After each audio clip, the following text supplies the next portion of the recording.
Hi, Mark Grant here to talk to you about a forthcoming study investigating the efficacy of a series of apps that I've created addressing different symptoms of post-traumatic stress disorder. So in this session, I'll be talking about health apps in general and their rise, what sort of things they're used for, the role of technology in EMDR, which might surprise you. What uses are there for apps based on EMDR, and also whether there are any risks associated with that. Then I'll introduce you to my Healing Trauma Apps series, which is a series of 4 apps that I've created designed to address 4 of the key symptoms associated with post-traumatic stress disorder. And then I'm going to talk to you about a forthcoming study investigating the efficacy of these apps. And of course, there is not a lot of research regarding the use of apps in general, let alone apps regarding EMDR. So I'm really hoping to be able to plug an important gap in the literature here.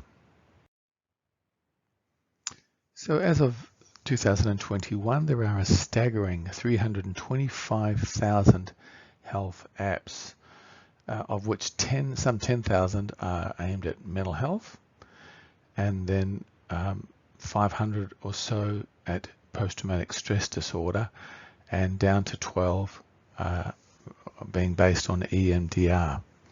And the ones that are based on EMDR aren't necessarily aimed at post-traumatic stress disorder. They can be, for facilitating EMDR treatment of a variety of conditions. Obviously, a lot of these mental health apps are not just designed to be an adjunct to therapy, but are designed for symptom management by individuals with or without treatment.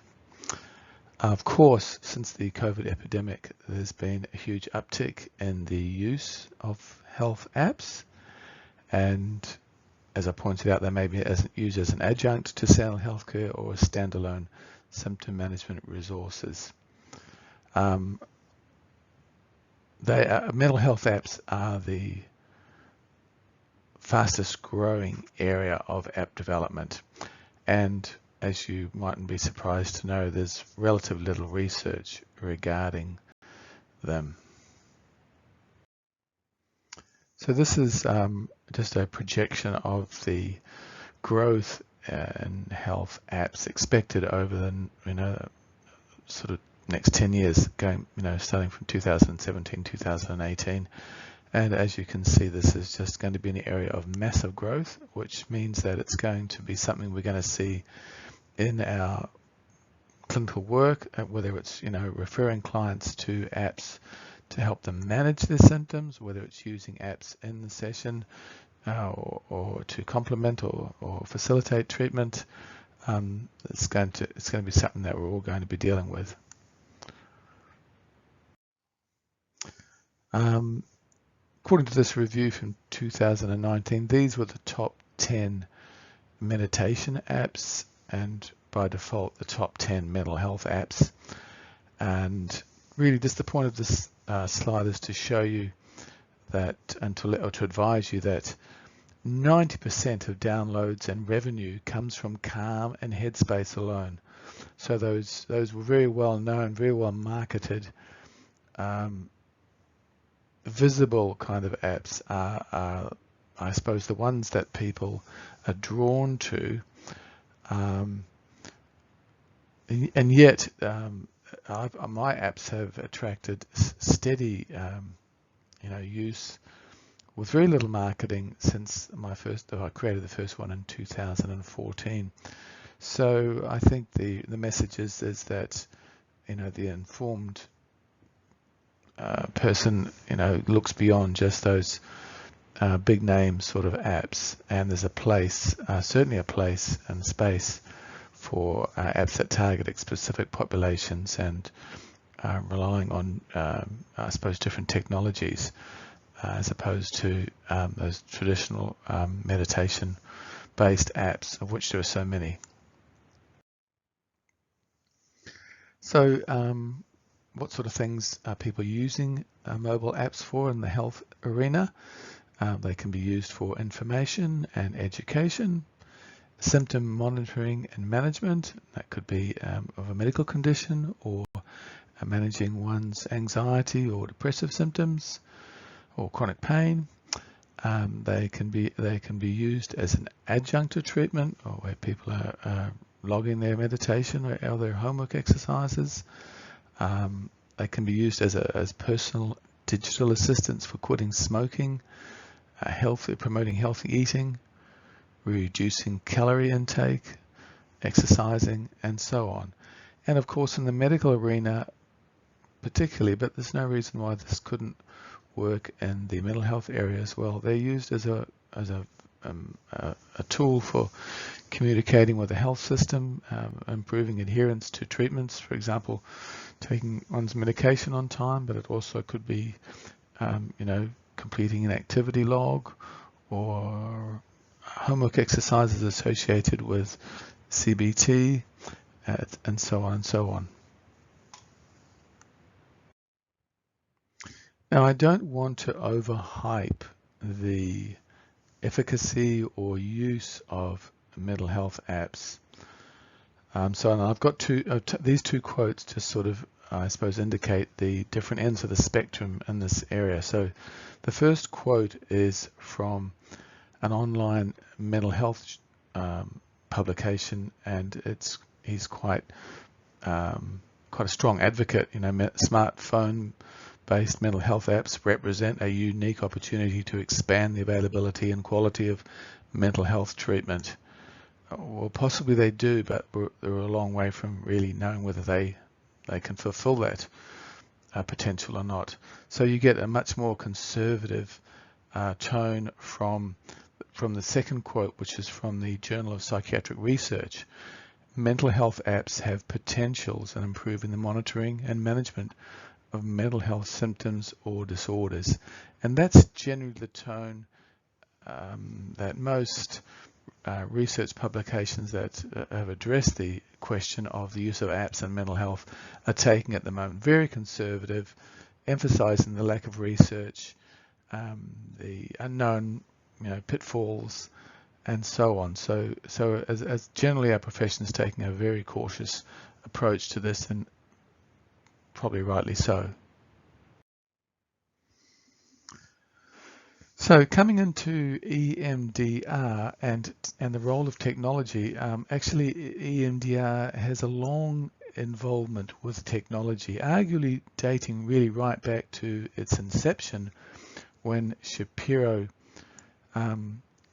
was using hand movements to stimulate eye movement, and in that sense that the word technology could be said to apply to the use of scientific knowledge translated to practical solutions, in the sense that her use of hand movements to supplement existing verbal therapies represented a kind of technological innovation. Of course, then it was very rapidly followed by the introduction of all sorts of hardware, such as TheraTappers, light bars, and now apps. We've kind of sought to also reduce or restrict the availability of that technology initially to psychologists and psychiatrists, people who could only have the EMDR training, and then that's been broadened somewhat. We still need to be careful not to overhype technology. It's not a panacea. I'll leave that. I'll let that quote sort of speak for itself. And if unchecked, it can lead to hubris. I'm a medical technologist. To save time, let's just assume that I'm never wrong. Yeah, right. So really, technology should work and be used hand in hand with treatment that involves another human being. At the end of the day, care is a human activity. technology is not there to replace caregivers, it is there to support them. So as I just said, technology has long been used in EMDR as a delivery vehicle for bilateral stimulation. And Chris Mackey, a Geelong psychologist and author, has actually created a video clip demonstrating the use of app-driven bilateral stimulation for anxiety management and the treatment session. And you can find a link to that video in my conference, on my online conference booth. The other use of apps based on EMDR and apps in mental health apps in general is for symptom management. And Angie Hilton, who is a mental health personality from Geelong and a TV presenter for a Channel 9 show called Destination Happiness, has also created a video demonstrating the use of my anxiety release app for anxiety management. And again, you can find a link to that video in my online conference booth.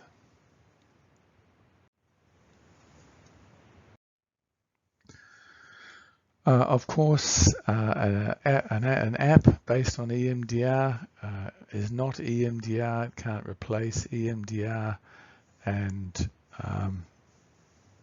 it should only be regarded in those two ways.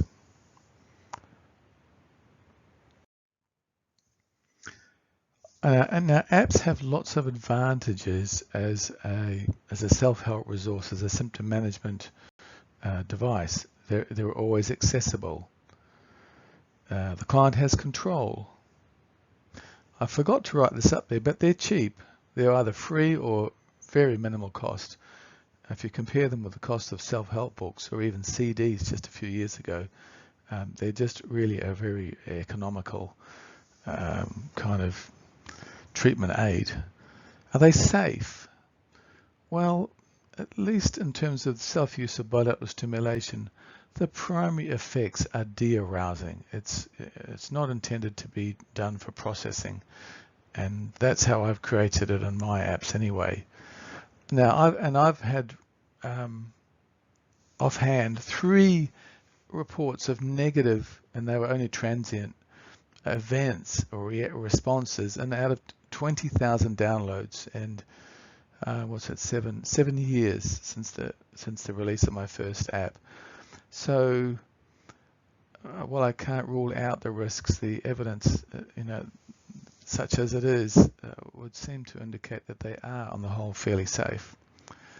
Of course, this is a question that really needs to be answered properly with research. Are they effective? Again, the research is really lacking here. But we know that bilateral stimulation stimulates relaxation effects, and that it's also helpful in resource development. Again, I can say there's lots of feedback that many people find it helpful, but I have no idea what proportion that is. Again, as a percentage of the overall level of users, it might be. I might just be hearing from the people who really find it helpful. Again, there's very little research, but I did do one case study of a carpal tunnel syndrome sufferer who really experienced quite a remarkable outcome from the use of my anxiety release app. And she was not a client. She was an associate who I became aware was suffering from carpal tunnel syndrome and was slated for surgery and had chronic pain, and I just recommended the app to her because I happen to know that carpal tunnel syndrome is a chronic pain condition that is highly associated with anxiety. So before I talk about that study, I'll just mention that when we're using apps based on EMDR, we're looking for what are the beneficial effects of bilateral stimulation per se? Decreased arousal, muscle tone, respiration, sometimes pain, increased heart rate variability, relaxation response, and decreased anxiety and depression and so on. These are effects that can be experienced and generated, out of EMDR therapy. And bilateral stimulation is recognized as a vital tool in resource development installation through the facilitation of relaxation and the associations that can have with more pleasant representative memories. So I'm not going to go into resource development in any great length, but as the EMDR therapist should all be well familiar with the idea of building resources out of clients' positive responses to bilateral stimulation and using that as a bridge to more positive, affectively laden memories. So this was the woman I was mentioning who used my anxiety app for 3 months approximately. She was a 39-year-old carpal tunnel syndrome sufferer. She had, in terms of previous health issues, she had had a lung removed due to cancer. She was on quite a lot of medication when I first introduced her to the app, including Panadine Fort, and she was slated for surgery. She used the app for 3 months. There was no psychological treatment at all. Into that 3 months, she reported that she was virtually pain-free. She had ceased regular use of medication, and the surgery had been cancelled. And again, there's a link to that paper in my online conference booth. And this is just a summary of the findings of the study, such as it was. I took pre-post and follow-up measurements, and they showed that her reductions in disability and depression and pain were all maintained or continued to improve, and that her sense of efficacy and her ability to control her pain was maintained and continued after her cessation of use of the app. And I actually saw her again recently, which some years ago now, and she had never needed to have surgery and was coping well, and pain wasn't an issue in her life. Just an interesting aside, several years ago, I was approached by a public relations company that was involved in the new Singapore airport terminal, which is called the Jewel at Changi, and they were wanting to create an app to accompany people walking around the new gardens there, and they wanted to incorporate bilateral stimulation in it. They'd somehow heard of its application and wanted to do something different, and so I collaborated with them to create an app for a large Japanese cosmetics company, which I won't name here, but if you're ever in the Changi airport, you'll find there's an app there that incorporates bilateral stimulation to enhance your relaxation as you walk around the rainforest that they've created there. So this is the Healing Trauma app series, which I've created over the last 7 years, beginning with anxiety release, sleep restore, overcoming pain, and then just earlier this year I completed Calm and Confident. And I chose those 4 apps and those 4 areas really because they're 4 of the most common problems associated with post-traumatic stress disorder.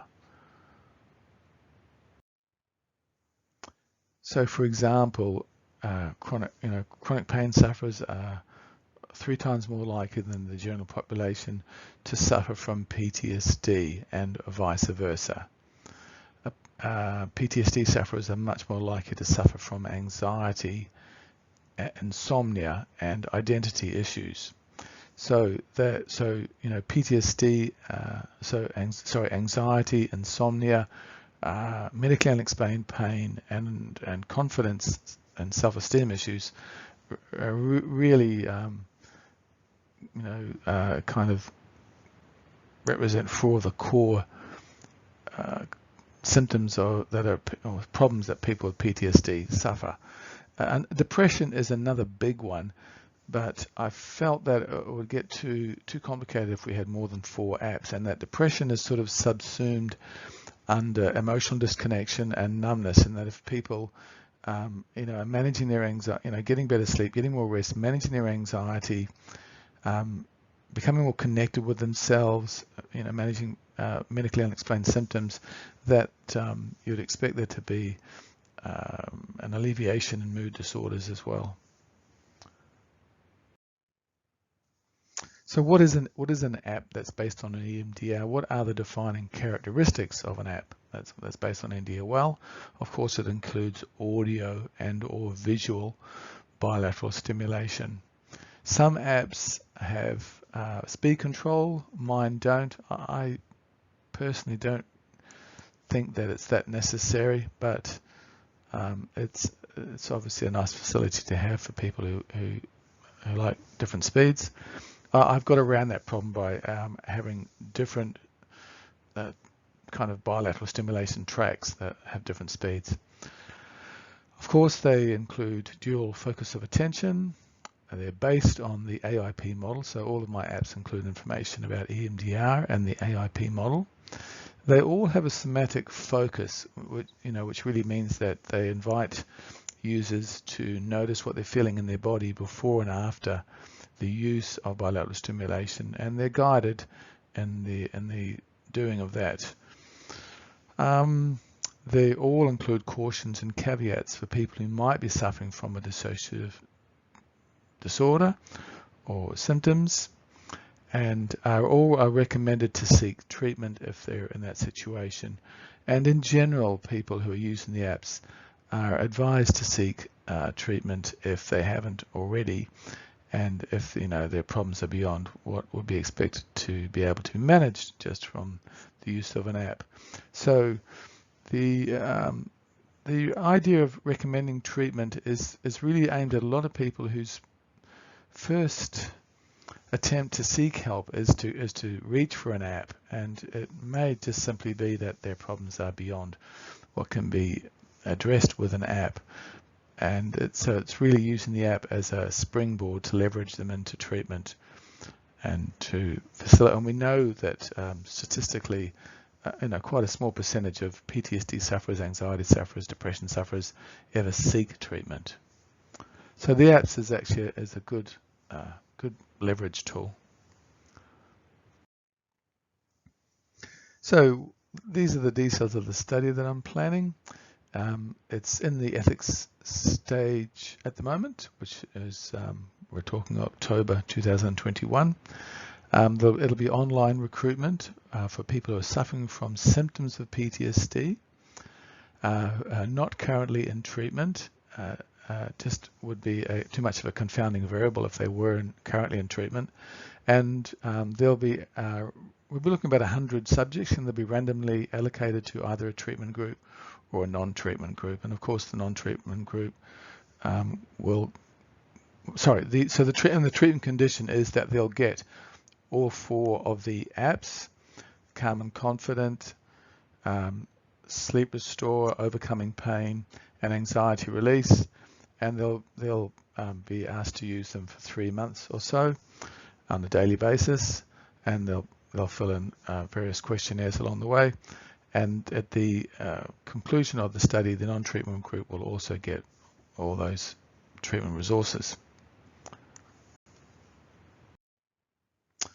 Really, the 2 questions that we're seeking to answer in the study are: 1, can apps based on EMDR help manage or reduce symptoms of PTSD? And 2, are there any risks associated with the self-use of apps based on EMDR? If you're interested in referring ex-clients or anyone you know You can do that by visiting the website www.traumaapps.com, or you can contact me directly at markgrower@ozemail.com.au. Now, the study has not as yet commenced, but I'm hoping that will be up and running by early 2022. So that's it. Thank you very much for your interest, and I hope you enjoy the rest of the conference. Bye-bye.